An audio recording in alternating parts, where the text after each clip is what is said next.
ഇപ്പോൾ ക്രിസ്മസൊക്കെ അടുത്തെത്താറായല്ലോ. അപ്പം എൻ്റെ അടുത്ത് കുറച്ച് പേരായി ചോദിക്കുന്നത് താറാവ് കറിയുടെ റെസിപ്പി ഒന്നും ചെയ്തില്ലല്ലോ എന്ന്.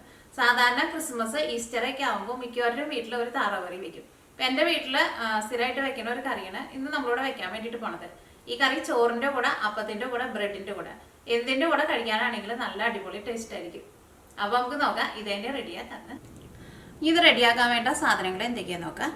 അപ്പോൾ ഇതിലേക്ക് നമുക്ക് മെയിനായിട്ട് വേണ്ടത് താറാവ് ഇറച്ചിയാണ് വേണ്ടത്.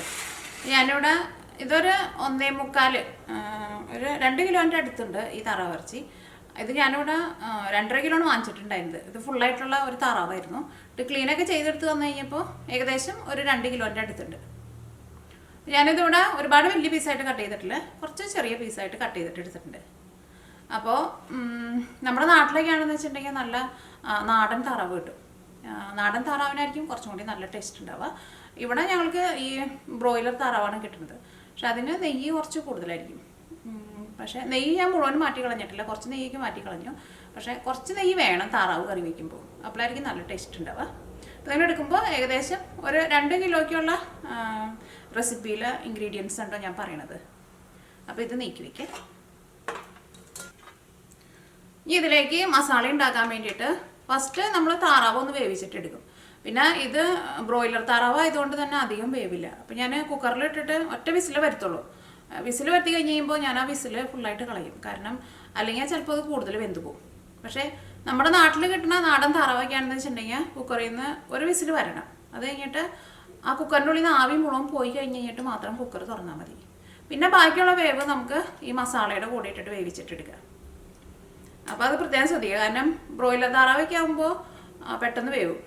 എന്ത് മീറ്റായിരുന്നാലും കുറേ വെന്ത് പോയിട്ടുണ്ടെങ്കിൽ കഴിക്കാൻ വേണ്ടിയിട്ട് അത്രയ്ക്ക് ടേസ്റ്റ് ഉണ്ടാവില്ലല്ലോ. അപ്പോൾ ഇപ്പോൾ വേവ് കുറച്ച് കുക്കറിലിട്ടിട്ട് വേവിക്കുമ്പോൾ കുറച്ച് കുറഞ്ഞാലും കുഴപ്പമില്ല. നമുക്ക് മസാലയിൽ ഇടുമ്പോൾ ആ വേവ് നമുക്ക് അതിനകത്ത് അഡ്ജസ്റ്റ് ചെയ്തിട്ട് വേവിച്ചിട്ട് എടുക്കാമല്ലോ. അപ്പോൾ കുക്കറിലിട്ടിട്ട് താറാവ് വേവിച്ചിട്ട് എടുക്കുമ്പോൾ ഞാനിവിടെ ഇതേപോലത്തെ ഒരു വലിയ കഷ്ണം ഇഞ്ചി എടുത്തിട്ടുണ്ട്.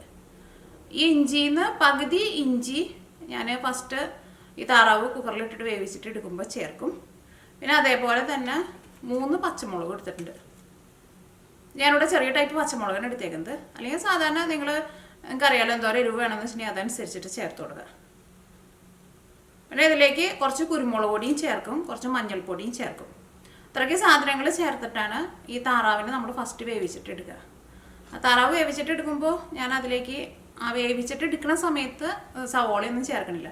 കാരണം സവോളയൊക്കെ ചേർത്തിട്ട് നമ്മളിപ്പോൾ എന്ത് മീറ്റായിരുന്നാലും കുക്കറിലേക്ക് ഇട്ടിട്ട് വേവിച്ചിട്ട് എടുക്കുമ്പോൾ ആ മീറ്റ് വെന്ത് വന്ന് കഴിഞ്ഞ് കഴിയുമ്പോൾ അതിനൊരു മധുരത്തിൻ്റെ ഒരു ടേസ്റ്റ് ഉണ്ടാവും.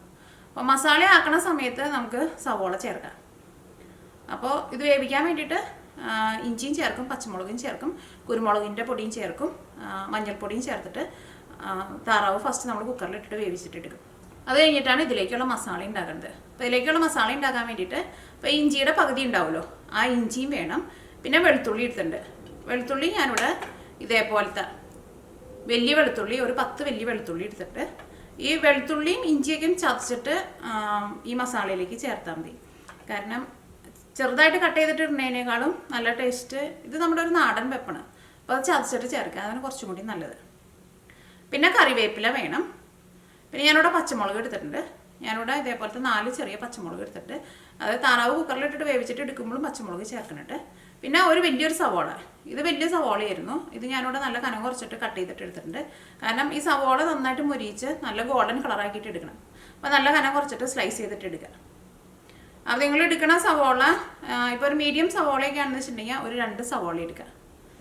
പിന്നെ അതിലേക്ക് പുളിക്ക് വേണ്ടിയിട്ട് ഞാനിവിടെ 2 തക്കാളി എടുത്തിട്ടുണ്ട്. പിന്നെ ഇതിലേക്ക് നമ്മൾ മസാലപ്പൊടികളായിട്ട് സാധാരണ ചേർക്കണ മഞ്ഞൾപ്പൊടി വേണം, മല്ലിപ്പൊടി വേണം, മുളകിൻ്റെ പൊടി വേണം, ഗരം മസാല വേണം. അത് ആ മസാലപ്പൊടികളെല്ലാവരും ഞാൻ കറിയിലേക്ക് ചേർക്കുന്ന സമയത്ത് പറയാം. പിന്നെ കറിയുടെ ഏറ്റവും ലാസ്റ്റ് ഇതിലേക്ക് നമ്മൾ കുറച്ച് തേങ്ങാപ്പാൽ ചേർക്കും. പിന്നെ കറിയുടെ ലാസ്റ്റ് ഇതിലേക്ക് ചെറുതായിട്ടൊരു കൊഴുപ്പും ചെറുതായിട്ടൊന്ന് കുറുകിയൊക്കെ വരാൻ വേണ്ടിയിട്ട് ഈ കറിയിലേക്ക് തേങ്ങാപ്പാൽ ചേർക്കുന്നുണ്ട്. അത് കുറച്ച് ചേർക്കുക, നമ്മുടെ ടേസ്റ്റിനനുസരിച്ചിട്ട് ചേർക്കുക. ആ ചേർക്കണ തേങ്ങാപ്പാൽ കുറച്ച് നല്ല തിക്കായിട്ടുള്ള തേങ്ങാപ്പാൽ ചേർക്കുക.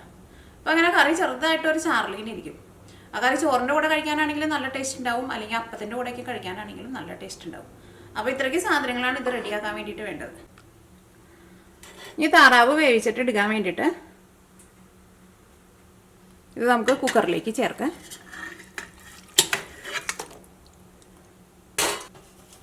ഇതിലേക്ക് കറിവേപ്പില ചേർക്കാം,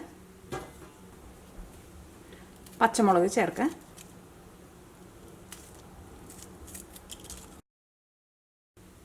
ഒരു ടീസ്പൂൺ കുരുമുളക് പൊടി ചേർക്കാം, ഒരു ടീസ്പൂൺ മഞ്ഞൾപ്പൊടിയും ചേർക്കാം.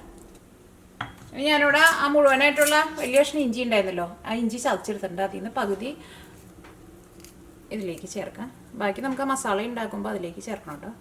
ഇഞ്ചി ചതച്ചിട്ട് എടുക്കുമ്പോൾ ഇതേപോലെ അരി പോലെ വിടർത്തില്ല. ഇതിലേക്ക് ആവശ്യത്തിന് ഉപ്പ് ചേർക്കാം. നമ്മുടെ നാട്ടിൽ കിട്ടുന്ന നാടൻ താറാവാണെങ്കിലും ഇതേപോലെ തന്നെ റെഡിയാക്കിയിട്ട് ഇടുക. ഞാൻ ഈ പ്രാവശ്യം നാട്ടിൽ ചെന്ന് കഴിഞ്ഞപ്പോൾ ഞങ്ങൾക്ക് നാടൻ താറാവിൻ്റെ ഒരു വീഡിയോ ചെയ്യണമെന്ന് ഉണ്ടായിരുന്നു. ഞങ്ങളുടെ വീട്ടിലേക്ക് മിക്കപ്പോഴും ഇങ്ങനെ നാടൻ താറാവ് വാങ്ങും. നാടൻ താറാവിന് ഈ ബ്രോയിലർ താറാവിനേക്കാളും നല്ല ടേസ്റ്റ്. ഇങ്ങനെ അടപ്പത്ത് ഇങ്ങനെ വെച്ചിട്ട് ഇതേപോലെ ഇങ്ങനെ തേങ്ങാപ്പാലൊക്കെ ഒഴിച്ചിട്ട് ഇങ്ങനെ വരട്ടിയിട്ട് എടുക്കും. നല്ല അടിപൊളി ടേസ്റ്റാണ്. ഇതെല്ലാം കൂടിയിട്ട് മിക്സ് ചെയ്യാം. അപ്പോൾ ഇതേപോലെ ഇങ്ങനെ നമ്മൾ താറാവ് ഇങ്ങനെ കട്ട് ചെയ്തിട്ട് എടുക്കുമ്പോൾ നെയ്യ് മുഴുവനും മാറ്റണ്ട, കുറച്ച് നെയ്യ് വേണം, അല്ലെങ്കിൽ കറിക്ക് അത്രയ്ക്ക് അതിൻ്റെ ടേസ്റ്റ് ഉണ്ടാവില്ല. ഇനി നമുക്ക് തീ ഓണാക്കാം. ഇതിലേക്ക് നമുക്ക് വെള്ളമൊന്നും ചേർക്കണ്ട കേട്ടോ. ഈ മീറ്റ് നന്നായിട്ട് ചൂടായി കഴിഞ്ഞ് കഴിയുമ്പോൾ ഇതിൻ്റെ ഉള്ളിൽ നിന്ന് തന്നെ അത്യാവശ്യം നന്നായിട്ട് വെള്ളം വരും. അപ്പോൾ തീ ഓണാക്കാം, മൂടി വയ്ക്കാം. ഇപ്പോൾ നമ്മൾ മൂടി വയ്ക്കുമ്പോൾ വെറുതെ തന്നെ ഇതേപോലെ നമ്മളൊരു മൂടിയൊക്കെ വെച്ചിട്ട് മൂടണ പോലെ മൂടി വയ്ക്കണുള്ളൂ. ഇപ്പോൾ ലോക്ക് ചെയ്യണില്ല. തീ പതുക്കെ ഒന്ന് കുറച്ച് വെച്ച് കൊടുക്കുക. അത് കഴിഞ്ഞിട്ട് ഈ മീറ്റ് നന്നായിട്ട് ചൂടായി കഴിഞ്ഞ് കഴിയുമ്പോൾ ഇതിൻ്റെ ഉള്ളിൽ നിന്ന് തന്നെ ചെറുതായിട്ട് ഇങ്ങനെ വെള്ളം വന്നു തുടങ്ങും. അത്യാവശ്യം നന്നായിട്ട് ഇങ്ങനെ വെള്ളമൊക്കെ വന്നു കഴിഞ്ഞ് കഴിഞ്ഞിട്ട് മാത്രം കുക്കർ നമ്മൾ ലോക്ക് ചെയ്താൽ മതി. അപ്പോൾ തുടക്കത്തിലേ തന്നെ തീ കൂട്ടി വെക്കാൻ വേണ്ട, അപ്പോൾ അടിയിൽ പിടിക്കുകയും ചെയ്യും. അപ്പോൾ വെള്ളം സെപ്പറേറ്റ് ചേർക്കണ്ട. ഇത് നന്നായിട്ട് ചൂടായി കഴിഞ്ഞ് കഴിയുമ്പോൾ അത്യാവശ്യം നന്നായിട്ട് തന്നെ വെള്ളം വരും. ഇടയ്ക്കൊന്ന് ഇളക്കിയിട്ട് കൊടുക്കണം.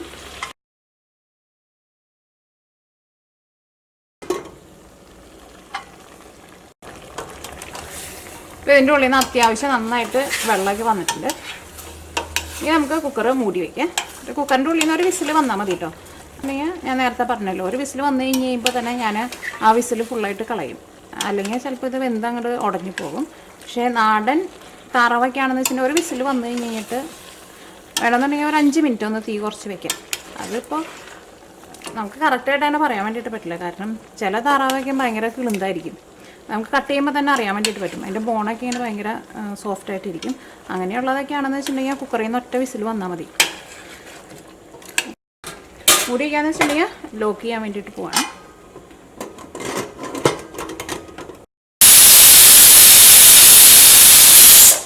ഇപ്പോൾ ഒരു വിസിൽ വന്നിട്ടുണ്ട്. ഞാനിവിടെ തീ ഓഫ് ചെയ്യണം.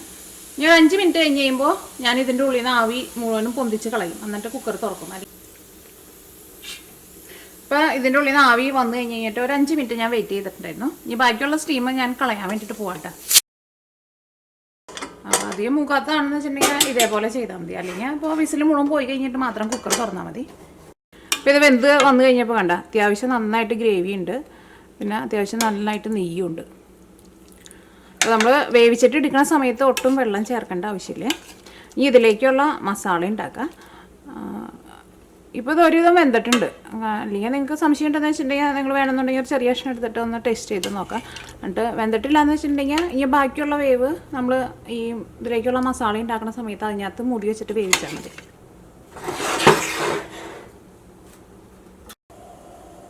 ഇതിലേക്ക് ആവശ്യത്തിന് ഓയിൽ ചേർക്കുക. ഇതിലേക്ക് ഞാനിവിടെ വെളിച്ചെണ്ണയാണ് ചേർക്കുന്നത്. വെളിച്ചെണ്ണ ഉണ്ടെന്ന് വെച്ചിട്ടുണ്ടെങ്കിൽ വെളിച്ചെണ്ണയിൽ ഉണ്ടാക്കുക. അപ്പോൾ കുറച്ചും കൂടി നല്ല ടേസ്റ്റ് ഉണ്ടാവും. ഓയിൽ നന്നായിട്ട് ചൂടായിട്ടുണ്ട്. ഇനി ഇതിലേക്ക് സവോളയും കറിവേപ്പിലയും പച്ചമുളകും ഇഞ്ചിയും വെളുത്തുള്ളിയും ചേർക്കുക. ചതച്ച് വെച്ചേക്കണ ഇഞ്ചിയും വെളുത്തുള്ളിയും ചേർക്കുക.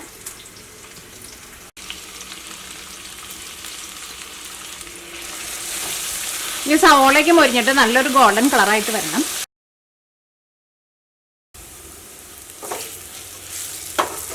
അപ്പോൾ സവോളയ്ക്ക് മൊരിഞ്ഞ് നല്ലൊരു ഗോൾഡൻ കളറായിട്ടുണ്ട്. ഇതിലേക്ക് മസാലപ്പൊടികൾ ചേർക്കാം. തീ പതുക്കെ ഒന്ന് കുറച്ച് വയ്ക്കാം. അപ്പോൾ ഫസ്റ്റ് ഇതിലേക്ക് മഞ്ഞൾപ്പൊടി ചേർക്കാം. മഞ്ഞൾപ്പൊടി ഞാനിതിലേക്ക് 1 ടീസ്പൂണാണ് ചേർക്കുന്നത്. ഇനി മഞ്ഞൾപ്പൊടി ഇതിനകത്ത് കിടന്നിട്ട് നന്നായിട്ട് മൊരിയണം. ആ മഞ്ഞൾപ്പൊടി ഇതിൻ്റെ കൂടെ കിടന്നിട്ടാണ് മൊരിയുമ്പോൾ നല്ലൊരു സ്മെല്ല് വരും.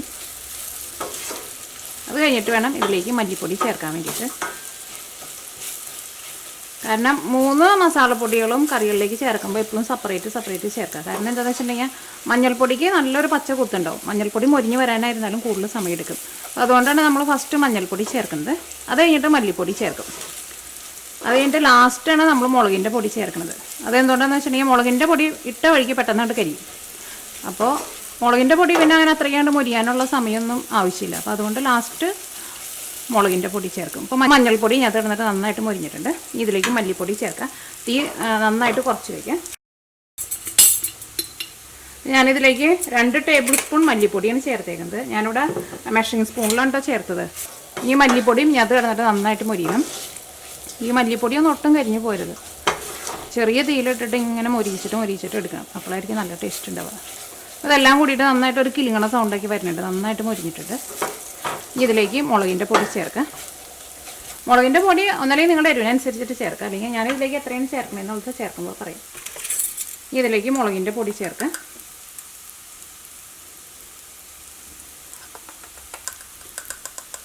മുളകിൻ്റെ പൊടി ഞാനിതിലേക്ക് 2 ടേബിൾ സ്പൂണാണ് ചേർക്കുന്നത്. അല്ലെങ്കിൽ മുളകിൻ്റെ പൊടി നിങ്ങളുടെ എരിവിനനുസരിച്ചിട്ട് ചേർക്കുക. കാരണം നമ്മൾ എടുക്കുന്ന പല മുളകിൻ്റെ പൊടിയും പല എരിവായിരിക്കും. അപ്പോൾ എൻ്റെ ഈ മുളകിൻ്റെ പൊടിക്ക് അധികം എരിവില്ല. അപ്പോൾ അതുകൊണ്ടാണ് ഞാനിവിടെ 2 ടേബിൾ സ്പൂൺ ചേർത്തത്. നിങ്ങൾക്ക് അത്രയ്ക്ക് എരിവ് വേണ്ടാന്ന് വെച്ചിട്ടുണ്ടെങ്കിൽ 1.5 ടേബിൾ സ്പൂൺ ചേർത്താലും മതി. ഇതിലേക്ക് തക്കാളി ചേർക്കാം. 2 തക്കാളി നമ്മൾ നേരത്തെ എടുത്ത് വെച്ചിട്ടുണ്ടല്ലോ, ആ 2 തക്കാളി ഇതിലേക്ക് ചേർക്കാം. തീ നന്നായിട്ട് കുറച്ച് വയ്ക്കാം. ഈ തക്കാളി ഞാനിവിടെ സെപ്പറേറ്റ് വേവിച്ച് ഉടയ്ക്കാൻ വേണ്ടിയിട്ട് നിൽക്കണില്ല. ഇതിലേക്ക് നമുക്ക് വേവിച്ച് വെച്ചേക്കണ താറാവുണ്ടല്ലോ അത് ചേർക്കാം. ഈ തീ നന്നായിട്ട് കൂട്ടി വയ്ക്കാം. കുക്കറിലിട്ടിട്ട് നിങ്ങൾ താറാവ് വേവിച്ച് കഴിയുമ്പോൾ ഒരു കഷ്ണം ഒന്ന് കഴിച്ച് നോക്കാം. അപ്പോൾ നിങ്ങൾക്ക് അതിൻ്റെ വേവ് അറിയാൻ വേണ്ടിയിട്ട് പറ്റും. അപ്പോൾ വെന്തിട്ടില്ലാന്ന് വെച്ചിട്ടുണ്ടെങ്കിൽ ഇതേപോലെ ഇങ്ങനെ മസാലയിൽ ഇട്ട് കഴിഞ്ഞിട്ട് ചെറിയ തീയിൽ വെച്ചിട്ട് മൂടി വെച്ചിട്ട് വേവിച്ചിട്ട് എടുക്കുക. ഇനി ഇത് ചെറുതായിട്ടൊന്ന് തിക്കായിട്ട് വരണം. അപ്പോൾ ഇതിൻ്റെ ഉള്ളിലേക്കൊക്കെ ആയിരുന്നാലും ഈ മസാലയ്ക്ക് നന്നായിട്ട് പിടിക്കുകയും ചെയ്യും. നിങ്ങൾ ഇതിൻ്റെ ടേസ്റ്റ് നോക്കിയിട്ട് ഇതിലേക്ക് ഉപ്പ് വേണമെന്ന് വെച്ചിട്ടുണ്ടെങ്കിൽ ഉപ്പ് ചേർക്കാം. ഇതിലേക്ക് നമുക്ക് ഗരം മസാലയും കൂടിയിട്ട് ചേർക്കണം. സാധാരണ ഇതേപോലെ ഇങ്ങനെ താറാവ് അതേപോലെ ഇങ്ങനെ കറിക്ക് വെക്കുമ്പോൾ സാധാരണ അങ്ങനെ മല്ലിയില ചേർക്കാറില്ല. പിന്നെ നമ്മുടെ ഒരു നാടൻ ടേസ്റ്റാണ് കുറച്ചും കൂടിയും എനിക്കിഷ്ടം. നിങ്ങൾക്ക് വേണമെന്നുണ്ടെങ്കിൽ മല്ലിയിലയും ചേർക്കാം. ഇനി ഇതിലേക്ക് നമുക്ക് ഗരം മസാലയും ചേർക്കണം. ഞാനിവിടെ ഗരം മസാല ഫ്രഷായിട്ട് പൊടിച്ചിട്ട് എടുത്തിട്ടുണ്ട്. ഇതേപോലെ ഇങ്ങനെ ഓരോ മീറ്റിനുള്ള ഗരം മസാല എങ്ങനെ ഉണ്ടാക്കാമെന്നുള്ളൊരു വീഡിയോ ഞാൻ ലാസ്റ്റ് വീക്ക് ഞാൻ അപ്ലോഡ് ചെയ്തിട്ടുണ്ടായിരുന്നു. അപ്പോൾ നിങ്ങൾക്ക് ആർക്കെങ്കിലും അതേപോലെ ഉണ്ടാക്കണമെന്ന് വെച്ചിട്ടുണ്ടെങ്കിൽ ആ വീഡിയോ കണ്ടു നോക്കാം. ഇതേപോലെ ഇങ്ങനെ ഫ്രഷായിട്ട് ഇങ്ങനെ പൊടിച്ചിട്ട് ചേർക്കാം. അപ്പോൾ നല്ല സ്മെല്ലായിരിക്കും. ഇതിങ്ങനെ തുറക്കുമ്പോൾ തന്നെ നല്ല അടിപൊളി സ്മെല്ലാണ്. ഞാനിതിലേക്ക് 2 ടീസ്പൂണാണ് ചേർക്കുന്നത്. അത് കഴിഞ്ഞിട്ട് ഇനിയിപ്പോൾ ലാസ്റ്റൊക്കെ ആകുമ്പോൾ ഞാൻ ഒന്നുകൂടി ടേസ്റ്റ് നോക്കിയിട്ട് വേണമെന്നുണ്ടെങ്കിൽ അതനുസരിച്ചിട്ട് ചേർത്ത് കൊടുക്കും. ഇതേപോലെ താറാവൊക്കെ കറി വയ്ക്കുമ്പോൾ ചെറുതായിട്ടൊരു ചാറിലെടുക്കണം എപ്പോഴും. അപ്പോഴായിരിക്കും കറിക്ക് നല്ല ടേസ്റ്റ് ഉണ്ടാവുക. അല്ലെങ്കിൽ ഇങ്ങനെ റോസ്റ്റൊക്കെ ആയിട്ട് എടുത്തിട്ടുണ്ടെങ്കിൽ എന്താ ഉണ്ടാവുമെന്ന് വെച്ചിട്ടുണ്ടെങ്കിൽ ഇങ്ങനത്തെ മീറ്റിനൊക്കെ എല്ല് കൂടുതലായിരിക്കുമല്ലോ. അപ്പോൾ ഈ എല്ലിൻ്റെ ഉള്ളിലായിരിക്കും ഇതിൻ്റെ ടേസ്റ്റൊക്കെ ഇരിക്കുക. എന്താ എല്ലിൻ്റെ ഉള്ളിൽ അതിൻ്റെ മജ്ജ ഇരിക്കുമെന്ന് പറയും. അപ്പോൾ ഇതേപോലെ ഇങ്ങനെ ചാറിൽ വയ്ക്കുമ്പോഴായിരിക്കും ആ ടേസ്റ്റൊക്കെ ഉണ്ട് പുറത്തേക്ക് വരാം. അപ്പോഴായിരിക്കും ഇത് കഴിക്കാൻ വേണ്ടിയിട്ട് നല്ല ടേസ്റ്റ് ഉണ്ടാവുക. അപ്പോൾ സാധാരണ താറാവാക്കി വയ്ക്കുമ്പോൾ ഇതേപോലെ ചെറുതായിട്ടൊരു ചാറിലെടുക്കും. ഭയങ്കര ഡ്രൈ ആയിട്ട് എടുക്കുമ്പോൾ അത്രയ്ക്ക് ടേസ്റ്റ് ഉണ്ടാവില്ല. അതിപ്പോൾ മട്ടനായിരുന്നാലും എനിക്ക് അങ്ങനെ വെക്കാൻ തന്നെ ഇഷ്ടം. മട്ടനായിരുന്നാലും ഭയങ്കര ഡ്രൈ ആയിട്ട് എടുക്കുന്നതിനേക്കാളും എനിക്കിഷ്ടം കുറച്ച് ചാറിൽ എടുക്കുന്നതായിരിക്കും. കാരണം മട്ടൻ നമ്മളിപ്പോൾ കടയിൽ പോയിട്ട് വാങ്ങുമ്പോഴായിരുന്നാലും നമുക്ക് മീറ്റ് തന്നെയായിട്ട് കിട്ടില്ലല്ലോ. അതിൻ്റെ കൂടെ കുറച്ച് എല്ലും കൂടിയും അവർ തരും. അപ്പോൾ അതിങ്ങനെ ചാറിൽ കിടന്നിട്ട് അങ്ങനെ വേവണം. അപ്പോൾ ആ എല്ലിൻ്റെ ഉള്ളിൽ നിന്ന് ആ ടേസ്റ്റൊക്കെ ഉണ്ട് പുറത്തേക്ക് വരും. അപ്പോൾ നല്ല അടിപൊളി ടേസ്റ്റ് ആയിരിക്കും. പക്ഷേ ബീഫും അല്ലെങ്കിൽ ചിക്കനൊക്കെ നമ്മൾ കറി വയ്ക്കുമ്പോൾ ഡ്രൈ ആയിട്ട് എടുത്താലും കുഴപ്പമില്ല. പക്ഷേ ഈ താറാവും മട്ടനൊക്കെ കറി വയ്ക്കുമ്പോൾ ഇതേപോലെ ചെറുതായിട്ട് ചാറിൽ വയ്ക്കാം. ഇടയ്ക്ക് ഒന്ന് ഇളക്കിയിട്ട് കൊടുക്കണം.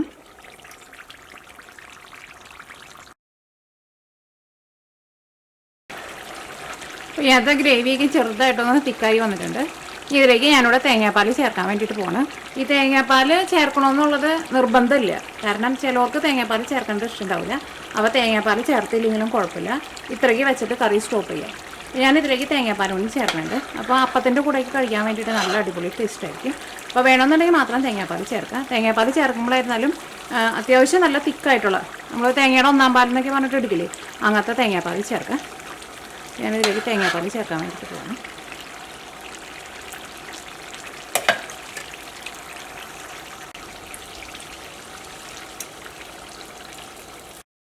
അത്യാവശ്യം നല്ല നെയ്യുണ്ട്. ഈ താറാവും നല്ല നെയ്യുള്ള താറാവ് വെക്കണം. അപ്പോൾ നമുക്ക് കഴിക്കുമ്പോൾ അത്രയ്ക്ക് നെയ്യ് വേണ്ട.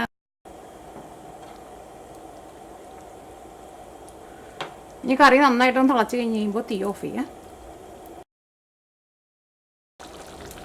ഈ കറി ഇരുന്ന് കഴിഞ്ഞ് കഴിയുമ്പോൾ ഒന്നും കൂടി ഒന്ന് ചെറുതായിട്ടൊന്ന് കുറുകി വരും. അപ്പോൾ നമ്മൾ തേങ്ങാപ്പാൽ ചേർത്ത് കഴിഞ്ഞിട്ട് ഒരു 5 മിനിറ്റ് കറി നന്നായിട്ട് തിളച്ചിട്ടുണ്ട്. ഇനി ഞാനിവിടെ തീ ഓഫ് ചെയ്യാൻ വേണ്ടിയിട്ട് പോവാണ്.